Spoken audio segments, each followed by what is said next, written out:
Hi hello friends, ఎలా ఉన్నారు అందరూ? ఐ హోప్ మీరందరూ చాలా చాలా బాగున్నారు అనుకుంటున్నాను. నేను కూడా బాగున్నాను. Welcome back to my channel Shivani Telugu పిల్ల. సో ఈ రోజు ఈ వీడియోలో నేను ఈ క్రీమ్ గురించి ఎక్స్ప్లెయిన్ చేస్తాను చెప్పాను కదా. లాస్ట్ వీడియోలో గ్లైకో 6 గురించి నేను ఎక్స్ప్లెయిన్ చేశాను. ఈ వీడియోలో నేను గ్లైకో 12 గురించి ఎక్స్ప్లెయిన్ చేస్తాను. అదే వీడియోలో కంటిన్యూ చేయొచ్చు, బట్ చాలా లెంతీగా అయిపోతుంది, అందుకని డివైడ్ చేశాను. సో ఆ వీడియోలో గ్లైకో 6 గురించి నేను ఎక్స్ప్లెయిన్ చేశాను. ఈ వీడియోలో గ్లైకో 12 గురించి నేను మీకు కంప్లీట్ ఇన్ఫర్మేషన్ మీకు ఇస్తాను. దీని గురించి ఇక లేట్ చేయకుండా వీడియోని స్టార్ట్ చేశాను. గ్లైకో 6 అలాగే గ్లైకో 12 ఈ రెండిట్లో కూడా కామన్ ఇంగ్రీడియంట్ వచ్చేసి గ్లైకాలిక్ యాసిడ్. కాకపోతే ఇంతకు ముందు చెప్పిన దాంట్లో 6% యూజ్ చేస్తే ఇందులో 12% యూజ్ చేశారు. సో ఇది కొంచెం ఎక్కువ కాన్సన్ట్రేషన్ తో ఉంటుంది. దీని కాస్ట్ వచ్చేసి 296 రూపీస్ కి 30 గ్రామ్స్ ఉంటుంది క్వాంటిటీ. దీని ఎందుకు యూజ్ చేస్తారంటే hyper pigmentation, acne, dry skin, uneven skin tone ఉంటుంది. అలాగే డార్క్ స్పాట్స్ ఉంటాయి, పోర్స్ ఉంటాయి, యాక్నీ స్కార్స్ ఉంటాయి కదా. సో వాటన్నిటిని కూడా ఈ క్రీమ్ అనేది క్యూర్ చేయడంలో బాగా యూజ్ అవుతుంది. దీన్ని కూడా ప్రెగ్నెన్సీ టైంలో, ఫీడింగ్ టైంలో మీరు యూజ్ చేయకూడదు. వీక్ లో 2 నుంచి 3 డేస్ మాత్రమే దీన్ని మీరు అప్లై చేయాలి. నైట్ టైం లోనే మీరు దీన్ని యూజ్ చేయాల్సి ఉంటుంది. అలాగే మార్నింగ్ టైం లో కూడా కంపల్సరీగా సన్ స్క్రీన్ ని అప్లై చేయాలి. క్రీమ్ ని యూజ్ చేయడం వల్ల వచ్చే సైడ్ ఎఫెక్ట్స్ ఏంటో మీకు చెప్తాను. ఎవరికైతే ఇది సూట్ అవ్వదో, స్కిన్ పైన itching, rashes, burning, skin red గా అవ్వడం లాంటివి వస్తూ ఉంటుంది. అందుకని కంపల్సరీగా మీరు ప్యాచ్ టెస్ట్ అనేది చేసుకోవాలి. నెక్స్ట్ ఇప్పుడు ఈ రెండింటి మధ్య డిఫరెన్స్ ఏంటో మీకు చెప్తాను. ఇది గ్లైకో 6, ఇది గ్లైకో 12 కదా. సో ఈ రెండింటి మధ్య ఏంటి డిఫరెన్స్ అంటే, నేను ఎందుకు ఈ 2 క్రీమ్స్ ని యూజ్ చేస్తున్నాను కూడా మీకు చెప్తాను. ఫస్ట్ నేను దీంతో స్టార్ట్ చేశాను, గ్లైకో 6. ఇది యూజ్ చేసిన 2 వీక్స్ లో నాకు డిఫరెన్స్ అనేది తెలిసింది. స్కిన్ లైట్ అవ్వడము, కొంచెం బ్రైట్ గా అవ్వడము, అలాగే డార్క్ స్పాట్స్, పిగ్మెంటేషన్ నాకు ఉన్నాయి కదా, సో వాటికి కొంచెం లైట్ చేసింది. అందుకని నేను గ్లైకో 6 ని కంటిన్యూ చేశాను. తర్వాత నాకు అనిపించింది ఇది 6%, దీంట్లో 12% కూడా ఉంటుంది. 12% ట్రై చేద్దామని ఇది తీసుకున్నాను. యూజ్ చేసినప్పుడు నేను ఇంకా గమనించింది ఏంటంటే, నాకు యాక్నీ కూడా వస్తూ ఉంటుంది కదా, యాక్నీని కంట్రోల్ చేయడంలో కూడా ఇది బాగా యూజ్ అయింది.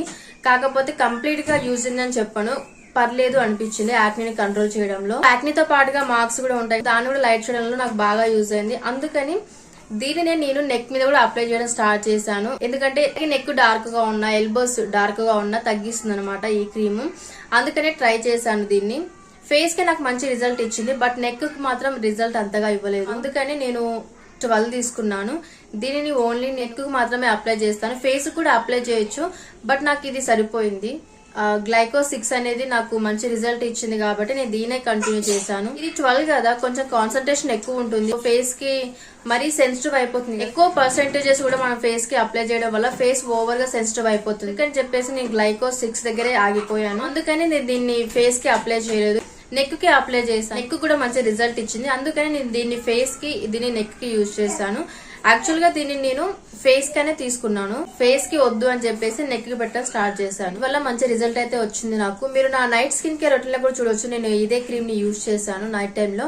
కాకపోతే ఓన్లీ నైట్ టైంలో మాత్రమే నేను దీన్ని యూజ్ చేసేదాన్ని. అండ్ మార్నింగ్ కంపల్సరీగా సన్ స్క్రీన్ అప్లై చేసేదాన్ని. ఫస్ట్ మీరు ఒకవేళ బిగినర్స్ అయితే మీరు ట్రై చేయాలి అనుకుంటే ఫస్ట్ గ్లైకో 6 తో స్టార్ట్ చేసి మీకు మంచిగా సూట్ అయింది, ఎలాంటి స్కిన్ రిలేటెడ్ ఇష్యూస్ ఏమీ లేదు అనుకుంటే 12 యూజ్ చేసుకోవచ్చు. ఆ 12 ని ఫేస్ కి కూడా అప్లై చేసుకోవచ్చు. ఇది ఎలాగైతే వర్క్ అవుతుందో ఫేస్ కి, ఇది కూడా అలాగే పనిచేస్తుంది, బెనిఫిట్స్ ఇస్తుంది. కాకపోతే ఇలా 6%, ఇది 12% వల్ల ఇది కొంచెం ఎక్కువ ఫాస్ట్ గా రిజల్ట్ ఇస్తుంది అంతే. కాస్ట్ పరంగా చూసుకుంటే ఇది 220 కి 30 గ్రామ్స్ వస్తుంది, ఇది 296 కి 30 గ్రామ్స్ వస్తుంది. కాస్ట్ పరంగా కొంచెం డిఫరెన్స్, బట్ క్వాంటిటీ అయితే రెండిట్లో సేమ్ గా వస్తుంది. ఇది ఈ 2 క్రీమ్స్ గురించి ఫుల్ ఇన్ఫర్మేషన్ ఇదే. మీకు ఇంకేమైనా డౌట్స్ ఉంటే కామెంట్ సెక్షన్ లో మీరు అడగొచ్చు, నేను రిప్లై ఇస్తాను. ఇంకేమైనా మర్చిపోయి ఉంటే అనమాట ఫుల్ రివ్యూ ఈ రెండింటి గురించి, వీటి బెనిఫిట్స్, సైడ్ ఎఫెక్ట్స్, ఎవరు యూజ్ చేయొచ్చు, ఎవరు యూజ్ చేయకూడదు, కాస్ట్ ఎంత, క్వాంటిటీ ఎంత. ఇది ఇవాళ వీడియో మీ అందరికి నచ్చిందని అనుకుంటున్నాను. ఇంకొక మంచి వీడియోతో నేను మీ ముందుకు వస్తాను. Until then bye.